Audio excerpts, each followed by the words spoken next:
Aí galera, aqui ó, quarto do Christopher Johnson do Therion, a gente vai entrar aqui pra trocar uma ideia com ele.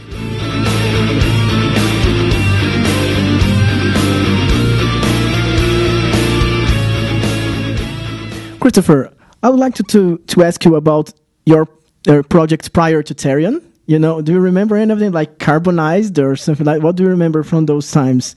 They were not prior to Therion. They were parallel to Therion. Therion was much earlier. Therion started 87. I joined Carbonized 91. Yes. And this was actually not a project, it was a band that Lars had for a long while, and then Piotr joined, and I just...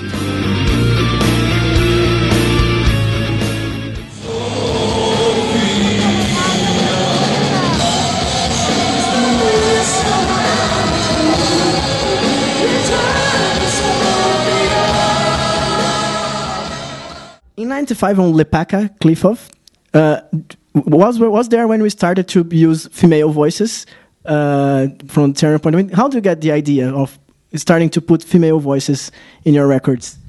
Sorry for correcting you all the time, but we used female voices 92 on Beyond Sanctuary, in the song Paths and Symphony of the Dead. So it was nothing new to us, but it was the first time we used classical voices, which is the difference. At least properly trained classical voices, and Paths is kind of classic alike type of singing, but it was just a talented girl that did it. Actually, a lot of the songs for Lepaka Clifford was older, but it didn't have the cash. Like the Beauty in Black, for instance, could have been on the third record, but it didn't have any cash whatsoever to hire somebody or anything like that.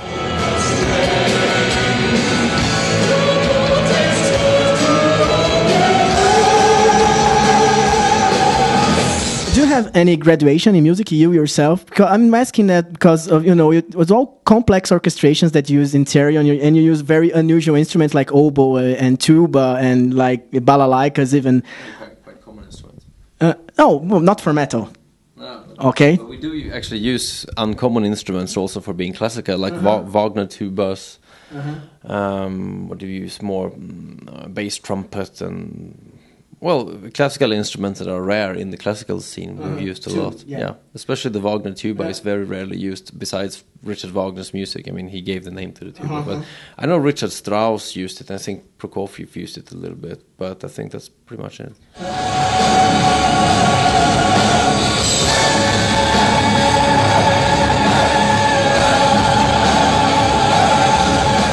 And I want to talk about the box set, the DVD box set. How do you get so many images? It was all yours? It was on your files? You have help from the fans? It's both. I mean, there were a few... When we did the historical disc, I just went through my wardrobe and I had tons of stuff. And these billions of stuff that we didn't put there. We could have done 6 discs with only that. Sure. I don't know how many would be interested in that. 20 hours of only old bootlegs. But, there were a few gaps, though, that I didn't have. I didn't have something from the Secret of the Runes tour, and I was lacking something from the Vovin tour. So there, we were advertising for fans if somebody would have it, you know, and send it in. And we got some stuff from Bolivia and from Portugal. So we had a complete thing. So that was very nice to have this complete disc. It's always like that you think, it doesn't matter. We'll do it some other time, film some other time, and who cares? It's only now. But 10 years later, it's like, why didn't we have something from that tour? And the reason that the box is so extensive with 4 DVDs and 2 audio discs is because we delayed it so much. We recorded the Wacken show first, and then this was delayed by whatever reasons. And we were supposed to add on some other stuff, which was also delayed, and other things got in the way and just complicated.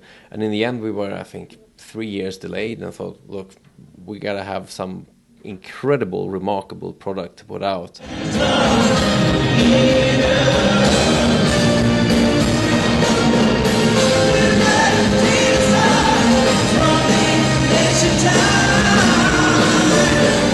And how, as a last question, you're a very big prog rock and hard rock 70s fan. How was it for you, and how do you get Ken Hensley to play on your record? Of course, it was an incredible honor to have him to play on the record because I'm such a huge Uriah Heep fan, and Snowy is also a huge Uriah Heep fan. So is Petter. We're all totally into Uriah Heep except Niemans. I guess they haven't really discovered Heep yet. And Richard Peach, our tour manager and front of house sound engineer, he also works with Ken Hensley. Oh, okay. So we just asked through Richard, and we mailed a little bit with him, and he's a lovely old chap, extremely talented. Personally, my biggest admiration for him is his songwriting, though, because without him, Uriah Heep would have been some whatever crappy boogie band nobody would have cared about. Yeah, but listen to the first record. They have one good song, 2 good songs, and then Ken Hensley, he just joined as a session. Next record, he started to write songs, and well, immediately you have the classic Heap.